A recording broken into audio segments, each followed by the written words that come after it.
자, 이 이론의 학자인데요. 우리가 이제 윌리엄슨의 거기 나온 대로 변별 진단 4가지 범주라고 돼 있고 밑에 실력 따지기에 보면은 윌리엄슨이 분류한 직업 선택의 주요 문제 영역 진단이라고 돼 있거든요. 저는 문제 영역 진단이라고 쓰겠습니다. 문제 영역 진단. 진단이라는 것을 강조한다라고 했었잖아요. 자, 이게 4가지가 있는데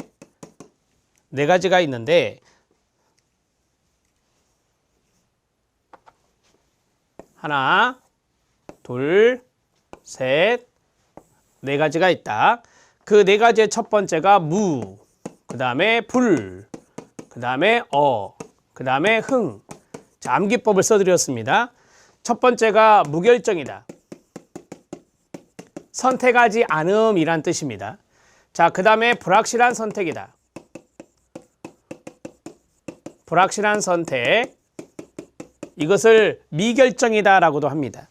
그 다음에 어리석은 선택.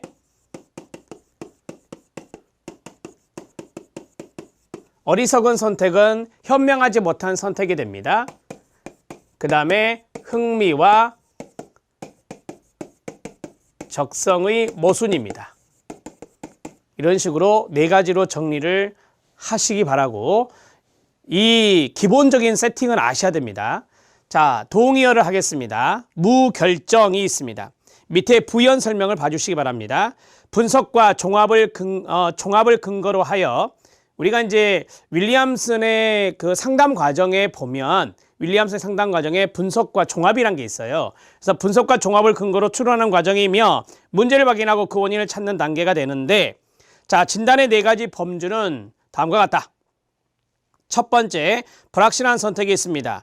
확신 부족이라는 말 찾으셨죠? 직업 선택의 확신 부족, 섣부른 선택을 의미하고, 그 다음에 교육 수준, 자기 이해, 직업 세계 이해 부족, 실패에 대한 두려움, 적성에 대한 불안 등이 바로 불확실한 선택을 하게 된다라고 하는 것입니다. 자, 불확실한 선택이 바로 여기 있습니다. 확신 부족과 연관성이 있다. 확신 부족과 연관성이 있다라고 말씀을 드렸었죠. 확신 부족 나오면 불확실한 선택, 이렇게 정리를 해주시면 됩니다. 자, 그 다음에 섣부른 선택이란 말도 있어요. 섣부른 선택, 불확실한 선택, 그 다음에 섣부른 선택도 여기에 들어갈 수 있죠. 2가지 정리가 됐습니다. 자, 그 다음에 2번째, 무선택은 무결정을 말한다. 진로 선택과 관계없는 흥미거리에 주로 관심을 쏟고 있는 경우다 라고 했는데요. 자, 이 위로 올라가면 우리가 전혀 선택하지 않는다라고 했어요. 전혀 선택하지 않는다라고 하는 것은 자신의 선택 의사를 표현할 수도 없고 자신이 무엇을 원하는지 모른다라고 하는 거죠. 이런 것들이 여기에 해당된다라고 하는 겁니다. 자, 밑에서 말씀드린 대로 진로 선택과 관계없는 흥미거리, 그 흥미에 관심을 갖는 거예요. 그게 바로 무선택이다, 이렇게 정리하면 돼요. 자, 무결정 무선택은 선택하지 않음, 전혀 선택하지 않음. 전혀 선택하지 않은 경우, 이것을 우리가 무결정이다, 이렇게 말하는 거예요. 자, 어리석은 선택과 흥미와 적성의 모순, 이 2가지 별표. 이 2가지는 현명하지 못한 선택 밑에 보시면 어리석은 선택 4번의 밑줄이 쫙 그어져 있습니다. 목표와 맞지 않는 적성, 흥미와 무관한 목표, 직업정보 결핍, 진로에 대한 오해, 타인 압력에 따른 선택, 특권에 대한 갈망, 이런 것들이 다 어리석은 선택과 연관성이 있어요. 상당히 많이 있습니다. 이 내용들이 그 어리석은 현명하지 못한 선택과 연관되어 있는 것들이거든요. 예, 그런 것들을 잘 기억해 놓으시라고 제가 밑줄을 쳐놨습니다. 4번에 별표 쳐주시면 됩니다. 자, 현명하지 못한 선택은 아실 것 같고 어리석은 선택이 현명하지 못한 거니까, 자, 여기에서 흥미와 무관한 목표, 흥미와 무관한 목표, 그 다음에 맨 마지막에 특권에 대한 갈망이 있었습니다. 특권에 대한 갈망.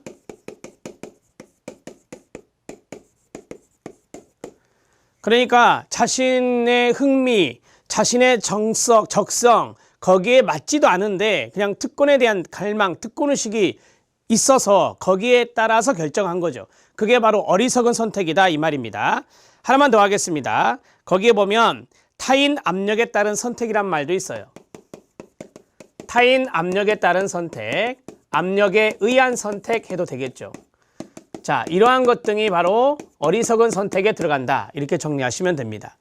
자, 흥미와 적성의 모순은 뭡니까? 두 가지가 일치하지 않은 경우다. 이렇게 말을 했는데, 자, 위에 올라가면 내담자의 능력 밖의 직업에 대한 흥미라는 단어 찾으셨죠? 네, 위에 있어서 위에 내담자의 능력 밖의 직업에 대한 흥미, 흥미와 적성의 모순이니까 불일치니까 자, 하나만 하죠. 내담자 능력 밖의 직업에 대한 흥미.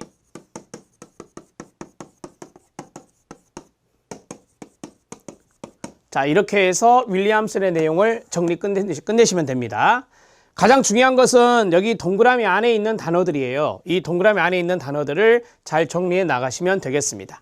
자, 두 번째는 보딘입니다. 보딘은 정신, 역동, 직업상담과 연관성이 있다.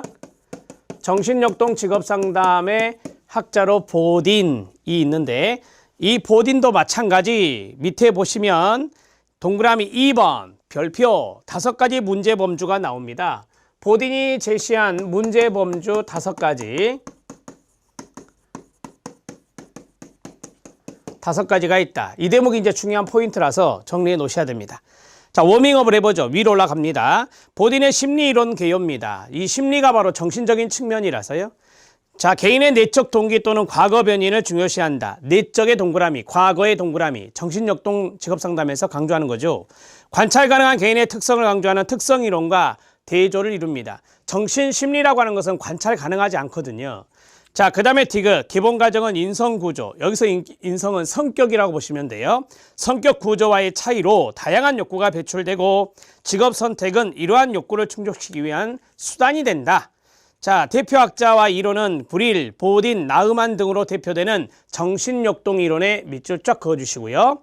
자, 그 다음에 로우의 욕구이론, 홀랜드의 인성이론, 이런 것들이 바로 이제 그 욕구라든지 심리라든지 이런 것들과 연관성이 있는 것이 되겠습니다. 자, 정신역동 이론과 욕구 이론이 밑에 박스에 나와 있는데요. 정신역동 이론은 쾌락, 즉 쉽게 말씀드리면 이드, 원초화가 되겠죠. 개인의 쾌락 원리와 현실 원리에 입각해서 직업을 선택하는 게 정신역동 이론이라 하고요. 욕구 이론은 로우의 욕구 이론에서 강조하는 것은 어린 시절의 부모와 자녀 간의 그런 관계, 이런 것들을 상당히 중요하게 생각하거든요. 상호작용.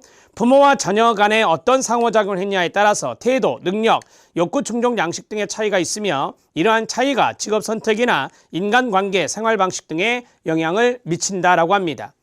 자, 한계는 실증적인 근거가 미약하다라고 해요. 정신역동 이론이라든지 욕구 이론이라든지 이런 실증적인 그러한 확인, 실증적인 연구 이런 것들이 좀 부족한 부분이 있다. 이렇게 정리할 수 있습니다. 정신역동 이론은 뒤에서 구체적으로 배우고요. 욕구 이론도 구체적으로 배웁니다. 뒤에서 다 나올 거니까 여기에서는 그냥 이런 것이구나 라고 간단하게 큰 그림만 그리시죠. 인성이론이 있습니다. 인성이론은 대개 이제 홀랜드는 개인 환경 적합성 모형을 이야기한 학자, 육각형을 이야기한 학자고 여기에서는 인성이론이라는 대목으로 나왔습니다. 개인이 직업을 선택할 때, 개인이 환경에 대처할 때 즐겨 사용하는 습관적인 방식, 개인의 어떤 독특한 적응 양식을 말하는데 즉 인성을 만족시켜 줄 수 있는 직업 환경을 선택한다라고 하는 거예요. 그래서 개인 환경 적합성 모형이라고 해요. 한계는 개인이 자신의 인성 유형과는 맞지 않는 직업 환경을 선택하더라도 생활에 나갈 수 있는 가능성에 대해서는 언급을 하고 있지 않다라고 하는 것입니다. 쉽게 말하면 나하고 상관이 없는 환경에도 잘 적응해 나간다. 그런 분들도 있거든요. 자, 그러한 것에 대해서는 언급을 하고 있지 않다라고 하는 측면이 바로 홀랜드 인성이론의 한계라고 말할 수 있습니다. 자, 보딘의 5가지 문제의 범주를 보겠습니다. 암기법 외워주셔야 됩니다. 자, 암기법은 문장입니다. 정부의 확신 부족으로 갈등 불안입니다. 자, 제가 기출에서도 말씀을 드렸었죠. 하나, 둘, 셋, 넷, 5가지가 깔렸어요. 자, 그러면 제가 여기에서 또 동그라미를 5가지를 치겠습니다. 하나, 둘, 셋, 넷, 5가지의 동그라미를 치고, 첫 번째가 정보의 부족입니다. 그래서 정부라고 했고요. 두 번째 의가 의존성입니다. 세 번째가 말 그대로 확신 부족입니다. 네 번째가 자아 갈등입니다. 그 다음에 선택의 불안입니다. 이렇게 정리할 수 있어요.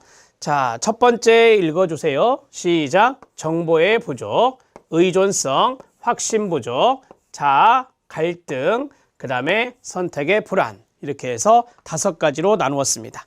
요 2가지가 구분돼야 됩니다. 본인의 문제가 나왔고 흥미와 적성의 모순, 이게 답이었잖아요. 해당되지 않는 거 생각나시죠? 자, 1번 기억번에 보면 의존성이 나옵니다. 말 그대로 이해하시면 됩니다. 다른 사람에게 지나치게 의존하거나 자신들의 욕구 중재를 다른 사람에게 의존하려 합니다. 자, 그 다음에 정보의 부족입니다. 의존적인 것처럼 보이지만 실제로는 정보가 부족한 거예요. 정보가 부족하다 밑줄. 자아 갈등입니다. 다른 말로 내적 갈등이다 이렇게 말할 수 있어요. 둘 또는 그 이상의 자아 개념과 관련된 반응과 역할 기능 사이의 갈등을 말하는데 진로와 결혼 사이의 역할 기대로 겪는 그러한 갈등이 있을 수 있습니다. 자, 여기에서 보면 자아 개념과 역할 기능, 자아 개념과 역할 기능 사이의 갈등이라고 되어 있어요. 그래서 이게 이제 내적으로 일어나는 갈등이니까 내적 갈등이라고 말할 수 있죠. 선택의 불안입니다. 불안 상태는 선택할 때 생긴다. 우리가 이제 어떠한 직업을 선택할 것인지 그 선택을 할 때 상당히 불안감을 느낄 수 있는데 말 그대로 이해하시면 되겠죠. 문제가 없음. 이게 바로 확신 부족입니다. 여기요. 확신 부족이 바로 문제가 없음이라고 하는 건데 현실적인 선택을 하고 끊어요. 이를 확인하기 위해서 찾아온 내담자의 경우를 우리가 확신이 없다라고 하는 것이에요. 이것이 바로 문제가 없음과 동의어가 됩니다. 확신 부족은 문제 없음. 그러니까 현실적인 선택을 한 경우입니다. 선택을 했는데 거기에 대해서 확인하는 내담자들이 있거든요. 그러한 것들을 우리가 미음, 문제가 없음, 확신의 부족이라고 이야기하는 겁니다. 자, 부연을 보시죠. 보딘이 제시한 정신역동 직업상담의 심리적 원인, 구체적인 서술인데요. 의존성을 보겠습니다. 내담자들은 자신의 진로 문제를 해결하고 책임지는 것이 어렵다는 것을 느끼거나 자, 생애 발달 과업을 주체적으로 추진하는 것이 어렵다고 느껴 지나치게 다른 사람에게 의존한다라는 하는 거예요. 여기는 말 그대로 타인에게 의존한다라고 보시면 됩니다. 타인에게 의존하는 것, 그것을 말 그대로 의존성이다. 이렇게 정리하시고요. 두 번째, 정보의 부족입니다. 경제적, 교육적으로 궁핍한 환경에서는 사람들은 적합한 정보에 접할 기회가 없기 때문에 현명한 선택을 하지 못하는 경우가 있다라고 하는 겁니다. 자, 그러면 정보의 부족은 열악한 환경입니다. 열악한 환경. 열악한 환경 탓에 정보의 부족. 정보가 부족하다라고 하는 거죠. 직업 선택에 대한 정보가 부족하다. 이렇게 정리하시면 됩니다. 자아 갈등입니다. 진로 선택이나 기타의 삶에서 중요한 결정을 내려야 하는 경우 개인은 갈등을 겪는다라고 했는데요. 위에서 말씀드린 대로 어떤 자아 개념과 관련된 반응과 역할 기능 사이의 갈등, 그래서 진로하고 결혼 이 2가지의 역할 기대로 겪는 갈등이 대표적인 사례가 된다라고 했습니다. 자, 자아 갈등은 삶에서의 역할 기대에 따른 갈등이다. 내적 갈등을 의미한다. 이렇게 정리하시고요. 그 다음에 4번째입니다. 4번째는 진로 선택에 따르는 불안입니다. 자신이 하고 싶어하는 진로, 즉 일과 중요한 타인이 기대하는 일이 다를 경우 이 개인은 진로 선택에 있어서 이 불안과 갈등을 느낄 수가 있을 것입니다. 자, 우리가 선택에 있어서 직업적인 선택에 있어서의 불안은 자기가 하고 싶은 것과 타인이 기대하는 것이 맞지 않을 때 우리가 이제 선택할 때 어려움이 생기는 것이죠. 그래서 자신의 선호와 타인의 기대가 이렇게 다를 때 선택의 불안이 있다. 선택의 불안을 경험하게 된다. 이렇게 정리를 간단하게 하시면 됩니다. 자, 마지막입니다. 문제가 없음. 내담자가 현명한 선택을 한 후에 그것을 확인하기 위해 확인의 동그라미 상담자를 찾는 경우에 문제가 없고 확신이 부족한 경우라고 말할 수 있습니다. 문제가 없고 확신이 부족한 경우, 자, 현실적인 선택을 했다. 현실적 선택 후에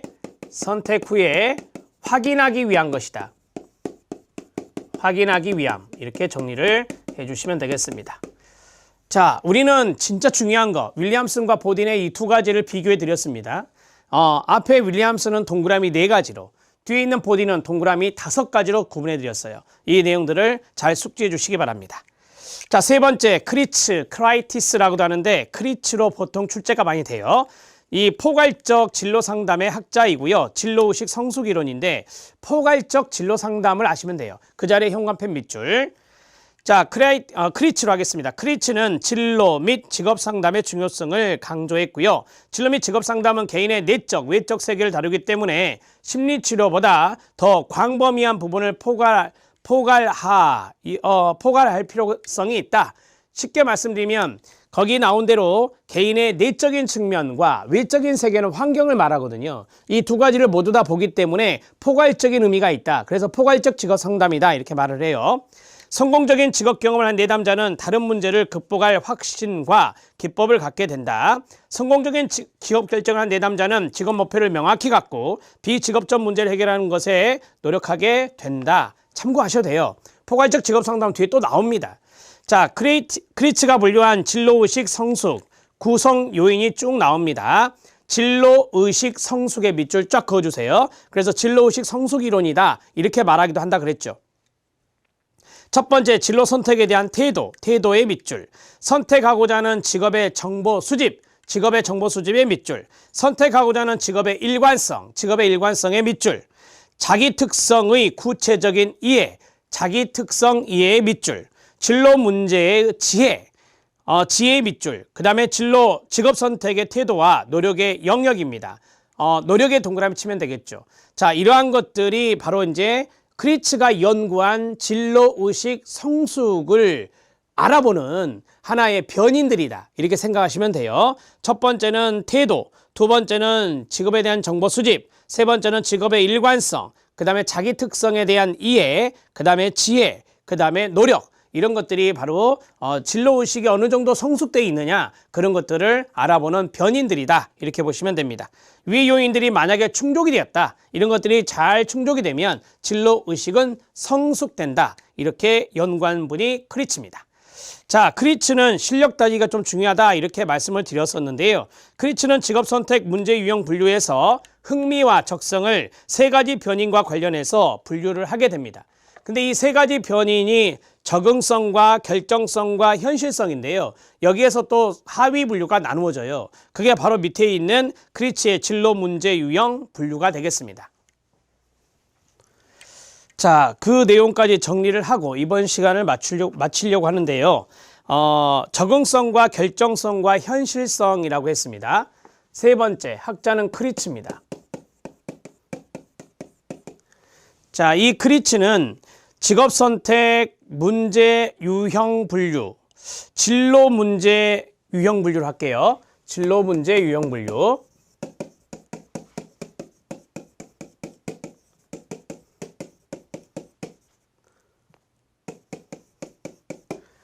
자, 여기에서 큰 변이는 3가지다 이렇게 말씀을 드렸어요. 첫 번째, 두 번째, 세 번째. 자, 첫 번째는 적응성, 결정성, 현실성이죠.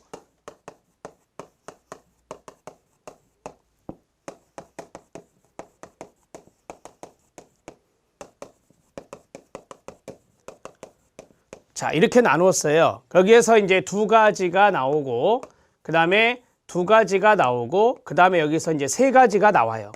그렇게 해서 밑에 보시면 1번부터 7번까지 되어 있거든요. 그래서 적응성은 거기 나온 대로 적응형과 부적응형이 있습니다.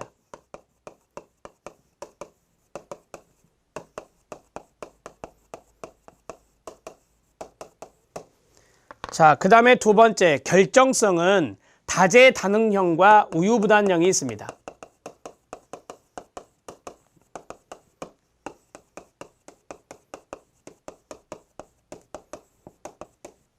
이 두 가지를 조금 잘 봐놓으세요.